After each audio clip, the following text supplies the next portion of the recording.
to the Dastardly Gentleman Podcast. I am Neil, and this is Frank. Say hi, Frank. Hello. And today we are going to talk about the Steam Summer Sale. So, Dun, dun, dun. how many Steam games do you have, Frank? Like total? Yeah, total. About 150. Is that all? Filthy casual. I know. Come on, get it together, man. They're just this. The sales are they're on so many indies, and they're just so bad. That's true. I mean, I've only got about 174, but, You son of a bitch. no big deal or anything. But the Steam Summer Sale, it's a time where you get to look at games you already own, or games that you want to buy and never play. It's the best time to tell promises to yourself that you have absolutely no intention of keeping. Oh yeah, it's like, yeah, these games, you can't pass these games up. These are sweet deals. Like 75% off this game. It's typically $60, but I can get it for 15. Yeah, I'm not gonna pass that deal up. And then you never play it. See, and it's crazy. It's absolutely atrocious too, because I've had this discussion with my wife before. Do you know, like, even though like something is 75% off, do you know how much you save not buying it? 100%. 100%. Think of the savings by just not buying it. I mean, the worst part about the Steam Summer Sale is that you see some of these games being like $1, $2, and you're like, and then you buy like 12 of them, and then, they just sit there forever. I think that's like a major problem of this day and age. I mean, I remember being a kid and having my Super Nintendo, and you go out and you rent a game, and you play that game, and you play the shit out of that one game. You destroy it inside and out, and by the time you're done, you're on to the next game. I mean, you rent a new game. You never had the opportunity to have like 50 games at once. You got what was given to you. No, the guy who had like all of those games was like that rich asshole up the street that nobody liked and wouldn't play basketball with. Yeah, no, that wasn't me. I got one at a time. And if the game was extra shitty, you just took it back and you waited until next week because you know your mom wasn't gonna let you rent another one in the same week. That guy was me. Yep. Sounds about right. I'm the guy that buys all the video games with no intention of playing them. Yeah, you buy the physical collector's editions though. Like, I do. I have several games that are over $200 that I have never even opened. still in the cellophane wrapping. Absolutely. I got one sitting behind me right now. It's almost $200, and I probably will never open it. You make me sick. I got a storage unit full of them. It makes you feel any better. But Fucking, you filthy hedonist. I do. If I could, I'd just rub it all over me. yeah, and you have no intention on selling those games, do you? No. I'm gonna when I have a place, I'm going to display them at my leisure. The video game snob. I am PC Master Race. Hashtag 2016 PC Master Race. Don't you own Xbox One games and you don't even own an Xbox One? I have the Ultimate Collector's Edition of Assassin's Creed games for Xbox One, and I do not own an Xbox. I don't own an Xbox at all, actually, right now. Oh no, I've got two Xbox Collector's Editions in a storage unit. Through Xbox 360s. I don't have an Xbox One. There's something wrong with you. I have 2 PlayStation 4s, and I've got 3 PlayStation 3s. Definitely something wrong with you. Well, look, they came out with the Darth Vader PlayStation 4, and I had to. And it's funny because then I got that came with Battlefront, and I actually returned it. I sold it back for credit. Wow. Brand new in the cellophane. They gave me $15 for it. Sucked my nuts. Fuck you, GameStop. See, that's one of the reasons why I'm kind of behind the game makers when they want to ban the sale of used games, because really, GameStop just bends you over. Oh man, they're like that Rosie the Rivet, you know? we don't need lube. We spit, and then just give you the old four in the seat, and it's awful. Like they don't even give you 50%. I can understand. Okay, if it was brand new, still in the cellophane, and it's still a hot item, they should at least give you 75%. I think that their justification would probably be, "Hey, you probably stole this, so we're only going to give you 10, assuming that we're going to have a litigious legal battle later." Sure. Yeah, okay. But that being said, you would never have to have that problem with Steam. So the Steam Summer Sale is kind of like buying used games, but it's actually more like buying used games at a garage sale at a meth fiend's house because he really needs his scratch. I don't think it's like that at all, but It's a lot like that because it's so cheap. Look! It's so cheap. He's going to sell you his TV for $5. Just don't make him do weird things. or do. I mean, they may come up. Well, you gotta think about it. All the games that are on sale and on Steam, they've been out for a while. So, or at least 99% of them. They've been out for a few months. So, they're on sale because the initial wave of pre-orders and day one purchases are already over. Now they're trying to squeeze the life out of their games that they have that out there that's been out there for a while to get a little bit more sale on it. Because to be honest, a lot of these games that have been out on Steam for 6 months plus, their sales have plummeted, and they're like, how can we sell more of these games? We can lower the price, because selling them at half price is still good than not selling them at all. Right. It's like because you get to a point where you've got to kind of the people who are on the fence about whether or not to buy your game. Yeah. Now you lower the price a little bit. Well, now they bought your game. So like if you have a $60 title, if you lower it by 50%, especially on a digital where there is no distribution except for through Steam, you don't have to make a physical copy or whatever. That's almost like clean cash coming straight to you. That's another $30 that you would never have gotten because that person never would have gotten off the fence to purchase your product. Exactly. Mm-hmm. Now, one of the things that Steam has introduced recently, and I didn't really know the exact date when it happened, but refunds, which is great because you can there's actually a reason on the drop-down list of this game is not fun. I don't like it. And you can get your money back. I've done that a couple times, especially with those visual novels that were, exactly that. Because a lot of those games you think they're going to be interactive, but they're really just, text and pictures. And Blah blah blah, not enough porn, or yeah, blah blah blah. Neil finished up within the first 5 minutes and doesn't need the full 2 hour window. it's like, no, man. If I wanted to read hentai or read in general, no, let me just take that back. I don't want to read. You can kind of tell. Yeah. So I've refunded a couple of those games, and I'm actually very pleased with that new process. However, the introduction of refunds has taken away the ability for Steam to do daily deals. Did you really like the daily deal? I did, because of the fact that you can get some really great games for like 90% off.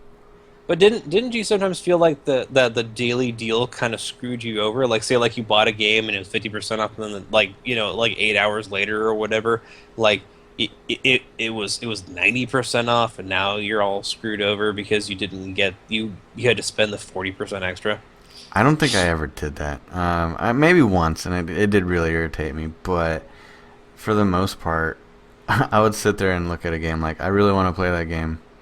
I'll wait till it comes up for 90% off, because 33% is not enough for me.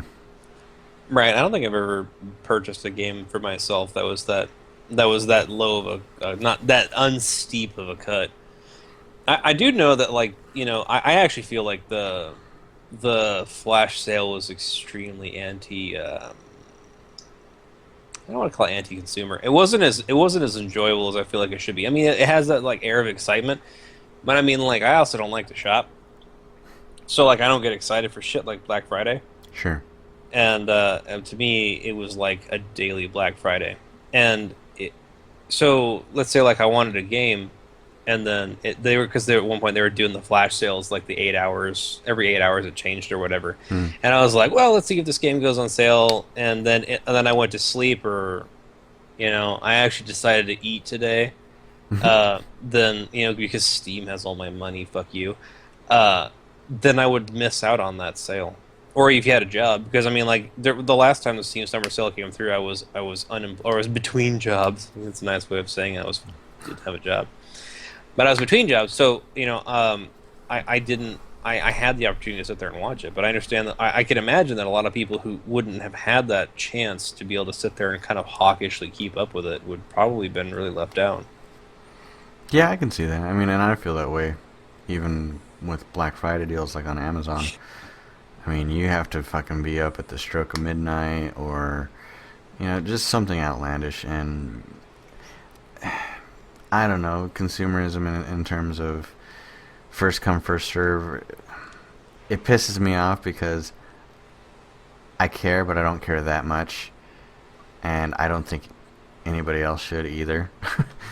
Because it only makes it worse. I mean, you see Black Friday in general. I mean, Madness. it's madness, and it gets worse every year because not only is it Black Friday, but it's also Black Thursday night right after Thanksgiving dinner.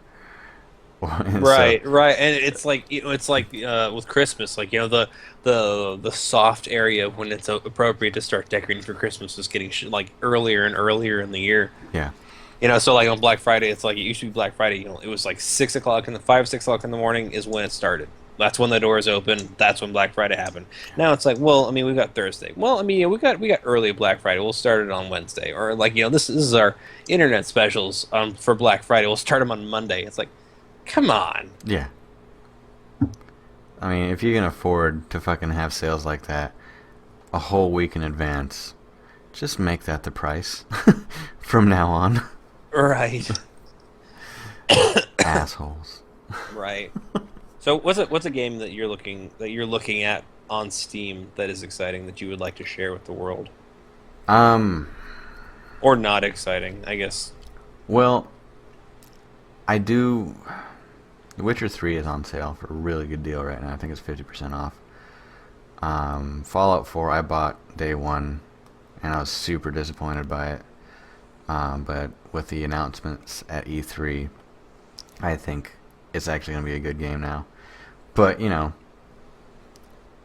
already bought it. But if you're listening to this and you're interested in what Fallout 4 has to offer, go buy it because it's on sale. And it's really cheap. I think that one's like 66% off. Hmm. I'm also I went ahead and bought the Jackbox Party Pack 2. Now I bought the first Jackbox Party Pack, and I intended to play it a whole lot more, but it requires you to have friends.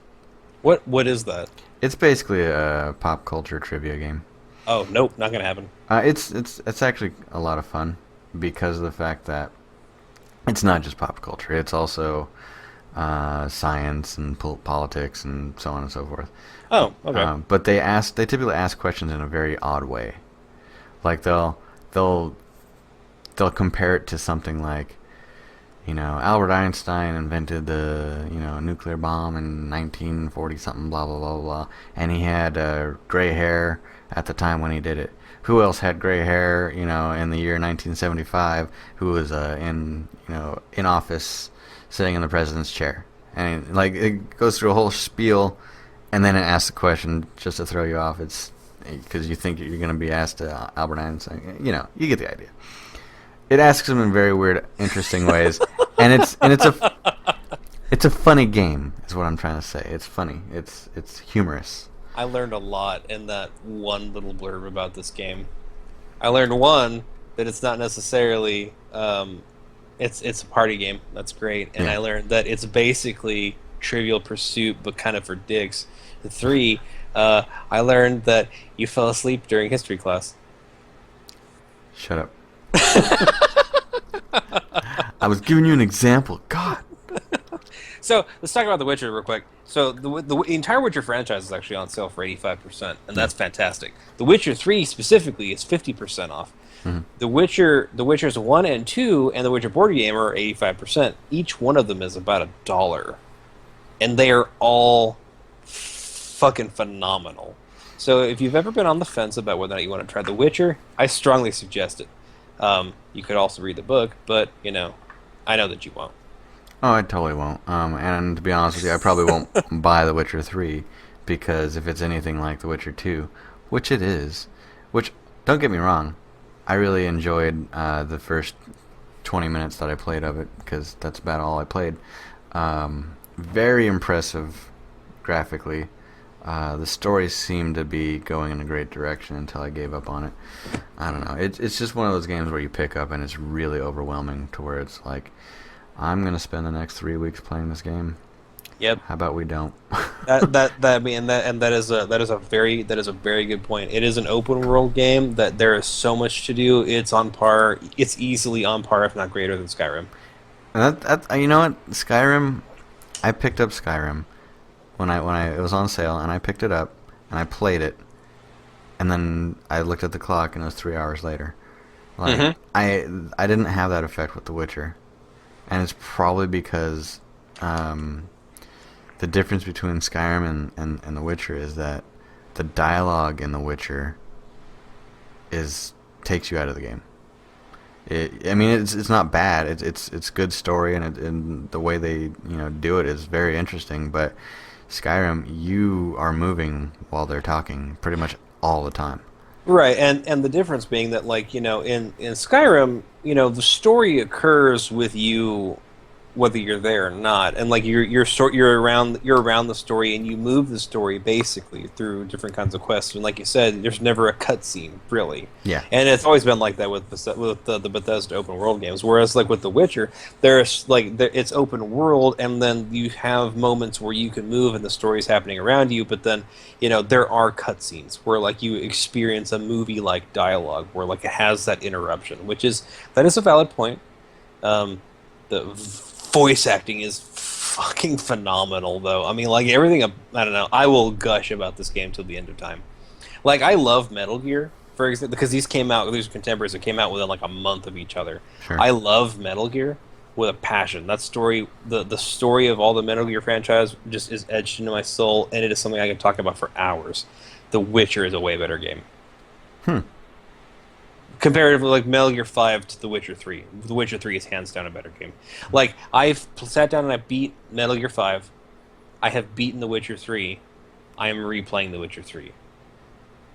I have no intention of going back to the Metal Gear 5. Sure. So, I mean, like, now that I've got the story and I've dissected the story, I mean, like, but whatever. So, like, now that I've dissected the story, I don't feel like I need to go back to.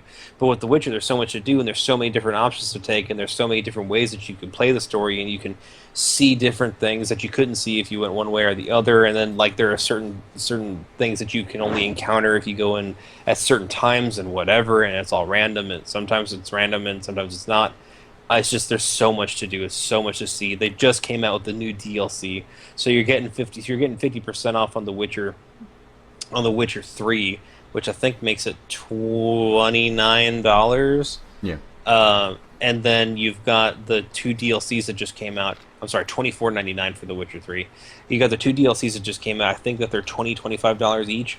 And from what I understand from the reviews, because I bought both of them, but I haven't played them yet because I haven't gotten that far in The Witcher 3 again yet, that they are on par with the original story of The Witcher 3, and then they're about as equal in length. So, I mean, like, it's just like the CD Projekt Red has just absolutely nailed it out of the park with The Witcher 3. And they've got a new game coming out next year, or not next year, but they have a new game coming out, the Steampunk. I guess is the same engine as The Witcher, and it's going to have a lot of the same concepts. I am so pumped for this. So excited. All right, I'll stop gushing about The Witcher. We can move on. No, that's fine. No, one of the things I liked about the Witcher franchise, and like you said, CD Projekt Red is getting all kinds of praise, especially on Reddit, about how well they're treating their customer base, and I'm all about that. Oh man, their anti-DRM policy. Whew. They're so good. Oh yeah, it makes it so easy to pirate. I mean, not that I would do that. It's cheap enough on Steam, you know. Yeah, But JK, NSA, JK, JK. but I don't know. The biggest thing I liked about The Witcher, and this is primarily the reason why I downloaded number two, was it is the benchmark for whether your computer is good or not. Yep. The Witcher 2 had a mode called, I can't remember what it was called. It was like, make my computer hurt mode. And at the time when that came out, I thought I had a pretty bitchin' computer. No, sir. Mm-mm. Not Nope. even close. I Nope. turn on that mode and I get half a frame per second. It looked beautiful. It was like basically taking screenshots every couple of seconds for me. That's a fact. That is a straight up fact right there. And I know that it does the same thing with The Witcher 3. Like it will, if I don't even know if there's any computers right now that could really run it at the highest graphical settings. But like at the same time, whenever my friend used to do the crisis, he used to say that the crisis test, if if your computer can run Crisis on whatever setting, then Yeah. it was good. But then so then I never actually had the chance to try it. But then I actually did try it, and then I looked at it, and I was super salty about it because it wasn't that the game was graphically impressive so much as it was very poorly designed. Yeah. So it was I don't feel like we should be praising this company and using it as I mean you can use it as a benchmark for just stress testing, but I mean it was just shitty design, and I was just not impressed by that. And that's just the original Crisis. I haven't played them since then, so I don't know if they've gotten any better, but I never played it beyond that because I was so aggravated with it being the benchmark for my machine that I just fuck that game. Well, I mean the engine itself. I mean CryEngine in general spawned tons of great games, but Crisis itself, it was a good game. But as far as graphics are concerned, it itself was nothing special. No, it was just really poorly designed, and I just didn't like that. Yeah. But yeah, so that's one of the things I definitely appreciate. And like I said, when you crank that shit all the way up, you could literally see the sweat dripping out of your character's pores and stuff. It's so good. And I mean, I've seen something similar to that with I think DirectX 12 DirectX 12 that just came out with the Final Fantasy benchmark they put out, or it's like the Square Enix benchmark. I can't remember what it's called, but you could zoom in during active gameplay and literally see each strand of hair move independently. Man. And that just got me hard as rock, you know. and it's exclusive on Windows 10. You Wow. also have to have a video card that can, handle DirectX 12, but they push the technology forward enough so that you don't have to have a banging machine to be able to utilize that. So it's more efficient, is what it is. Right. Back to what you're saying about Crisis, it's better bang for your buck. And yeah, I'm glad it's going in that direction, and it needs to continue to go in that direction.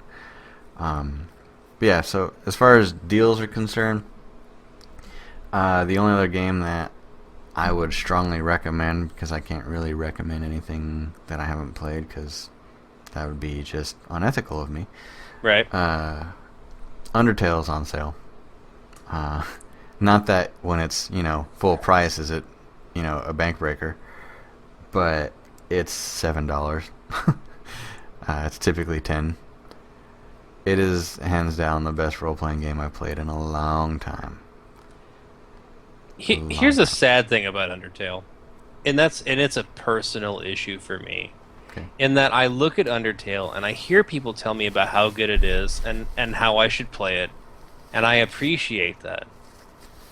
I did not realize until Undertale how much of a graphical snob that I am. And I look at it and I go, it looks like garbage. I don't want to play it.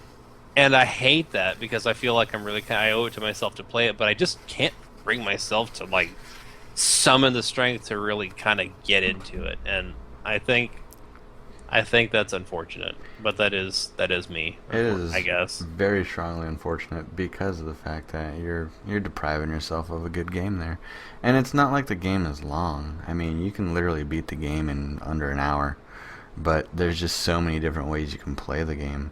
Mm, Um, Different endings, different interactions with the characters. I mean, the game was made by the same guy that made Earthbound. He kind of went off on his own, and it has the same style as Earthbound and the same sense of humor as Earthbound. And if you've ever played Earthbound, you know what I'm talking about. But it's just a quirky game to where it makes you chuckle when you have interactions with right. the NPCs and whatnot. But as far as its story is concerned, you can never truly beat the game like 100% until you play through it about 5 or 6 times. Well, Because every playthrough like pulls from your last playthrough, and decisions you've made on your last playthrough it'll incorporate in the new playthrough. It's kind of like a new game plus type deal, but it's not, because you're not supposed to know that that's happening. Obviously, I spoiled it for anybody that hasn't played it. you son of a bee. That's but okay. but no, I mean you go through it and like you'll talk to one of the characters and they'll be like, wait a second, haven't I seen you before? And stuff like that. Even though it presents itself like it's a brand new game, it recalls events from how you treated them in the past, Hmm. which it's kind of like a deja vu kind of thing. But it's just Also a great game. deja vu. Yeah, NES. Deja Vu detective game. Oh yeah, it was a lot like Shadowgate. Yeah, it was also not really a good game. I'm sorry, I didn't mean to lie, but okay, moving on. No, they were both really good. I played them both. I know I did too. Point and click adventures. Those were the thing. So good. Yeah. But yeah, so Undertale, great game. Pick it up, play it. You owe it to yourself. It's cheap. Come on. I will consider it. I mean, like I can consider it later on down the road because, like you said, the sale's not really all that. It's not really all that bank breaking to begin with. True. I mean, On that same vein of low graphical fidelity, my number two pick at 50% off, bringing it to $4.99 is Papers, Please. A fantastic game about having a job. having a Having a job. shitty job, in fact. Isn't it based around the Holocaust? No, it's based around basically like the old like immediately after the World War II, they had the old Soviet bloc where like you had to have all your border checks, and the Soviets had their extremely stringent policies on like letting people in or out of the country. You play as a border crossing official on in a semi-Soviet republic. Glory to Aristotska! And you have to determine with the papers that are given to you if a person should be allowed to go through or not. And there's a chance whenever you're doing it, if the person that you let through could be a terrorist, they will blow up a section of your border crossing, Oh. and people will die. And you are given money for your family because like you have to budget. So you have your dad, and then you have your kids and your wife, and you've got to budget your heating because in Siberia it's always freezing. You've got to budget your food, and you have to budget your rent, and then you're paid for how many people you get through, and it's timed. But as the game goes on, it's more specific in detail. You have to look for things like the expiration date's wrong on their passport. They had a Class D license when they're supposed to have a Class A license. In the rule book under paragraph 4, it says that they have to have a stamp on the third page of their passport, but they have it on their second, so then you have to reject them. So like it gets really specific, and then you have to interrogate them and ask them about the different the discrepancies in their thing, and if you catch them in a lie, then you can reject them, and then you get paid for that. Sure. Whether you pass them or fail them, you get paid. But if you fail them, or let them through, and there was an error, then you get penalized for it. Huh. I mean, it's very interesting. I don't know. I liked it. I've never actually been keen. Like the last time I played a game that was about having a job that I enjoyed was fucking Paperboy, and that was just because I like to ride on somebody's lawn and break their goddamn windows. You That know? was the best, especially ones that unsubscribed, you know? Yeah. Take a newspaper anyway, you son of a bitch. It's like, you don't want a newspaper? Have 12. Pew pew pew pew pew. Drive by newspapering. Look what Bill O'Reilly says. Pa, pa, pa, pa, pa, pa. Oh, look what else is on sale. Keep talking and nobody explodes. I am actually going to buy that on my Gear VR. That's awesome. I mean, it's made for VR too, but I didn't think about playing it in virtual reality because, I mean, we played it for a while, and Yeah. it was really fun for the couple of hours we played it, and then we Yeah. just kind of moved on. But it's a great party game. Yeah, and we'll have to do that. We'll have to do that again because that was a lot of fun, and it is on sale, and it's also on sale on the Gear VR store. Nice. I can't tell you the specific price because I can't remember. It is. I don't know if there's a VR version. I think it's all integrated, but it's $9.89 right now. Nice. Yep. So, do you have any more other than the keep talking, nobody explodes? Um, Street Fighter Five. How much is that at? That I believe is 33% off.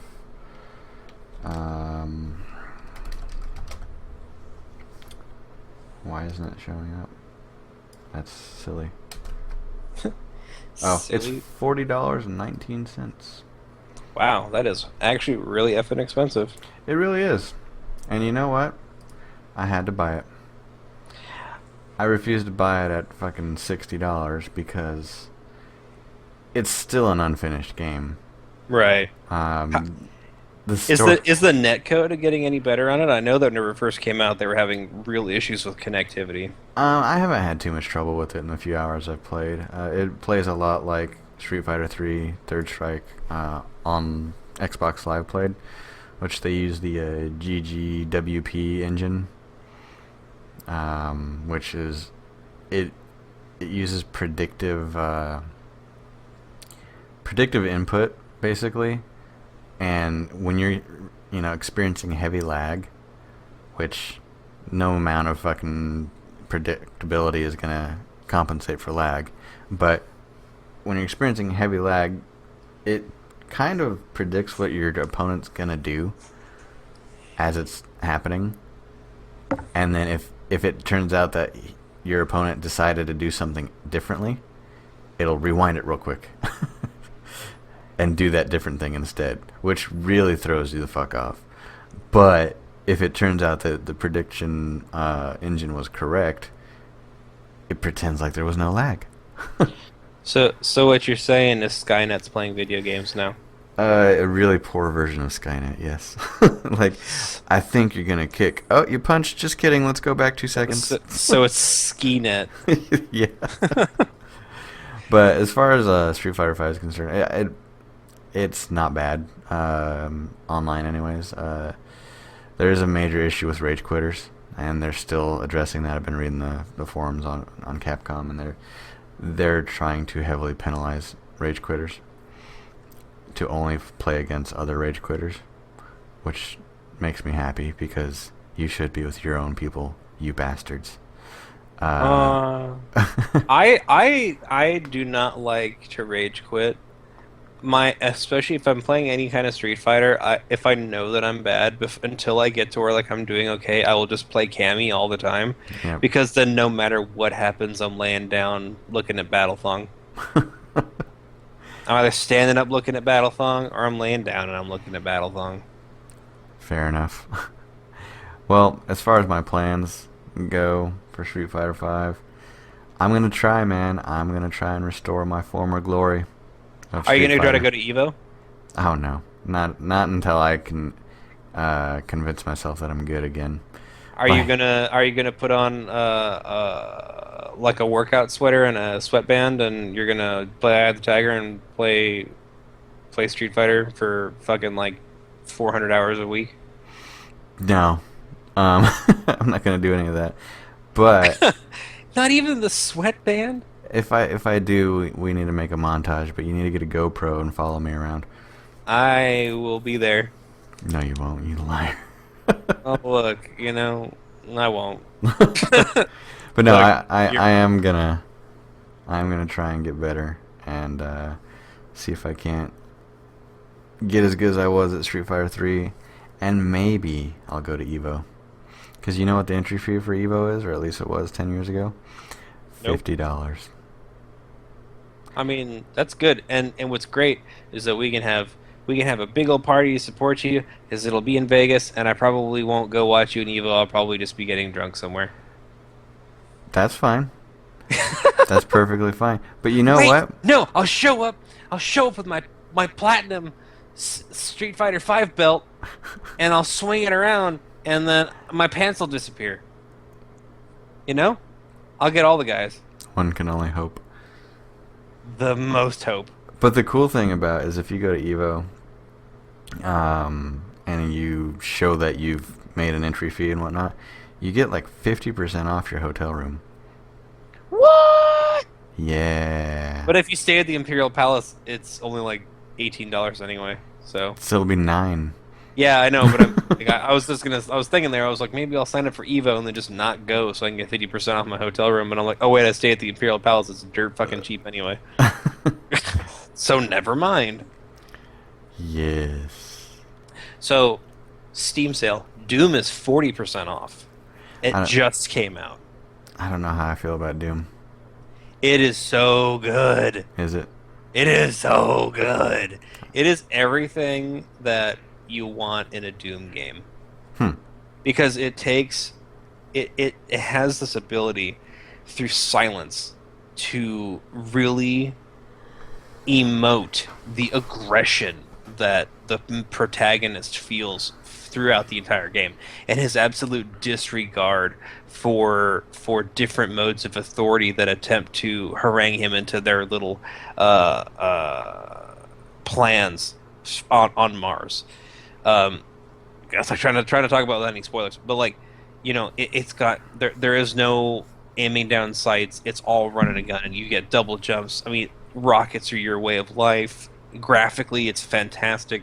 You get glory kills, which are just like depending on where you're at on the character, on the enemy character, change where you're at. If you're up against a wall, it's different. I mean, they're gory as shit, and it's just the aggression of the Doom Marine for demon kind is just the way that they tell the story through that, and his absolute disregard for any kind of level of civility is fantastic. It is a true Doom return to form. Good.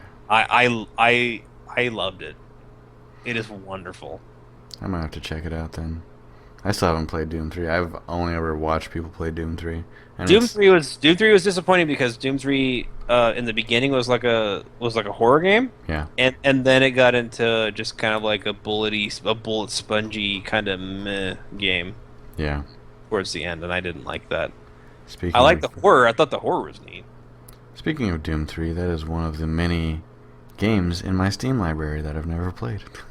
Boom. There you go. I'm not gonna do that. I ain't got time for that shit. Nope. Ain't nobody got time for that. They had to, I mean, I remember Doom 3 came out, like you could either have the flashlight out or you could have your gun out. You couldn't have both out at the same time, and it was pitch black if you didn't. So then, like, you have guys shooting at you, and the only time that you could see it is whenever they were shooting at you, unless you had the flashlight out. So if you had your gun out, you couldn't see the sights on your gun, but you could see guys that are shooting at you. You fired from the hip, your accuracy was shit. So they actually had to the modding community had to go in and basically tape the flashlight to the rifles and stuff, just so that you could see and play the fucking game.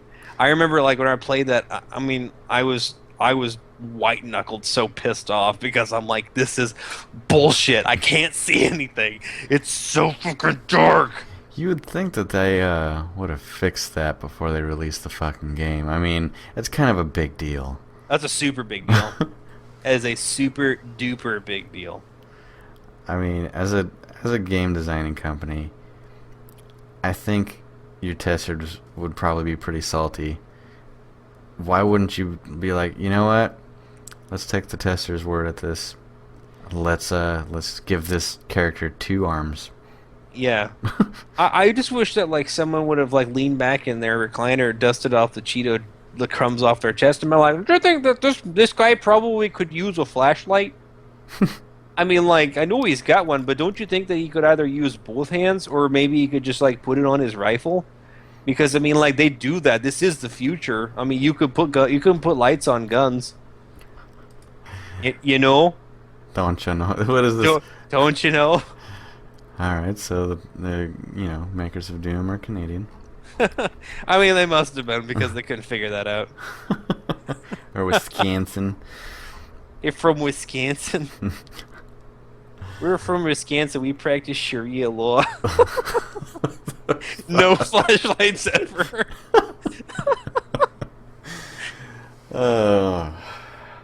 On that note, let's wrap it up.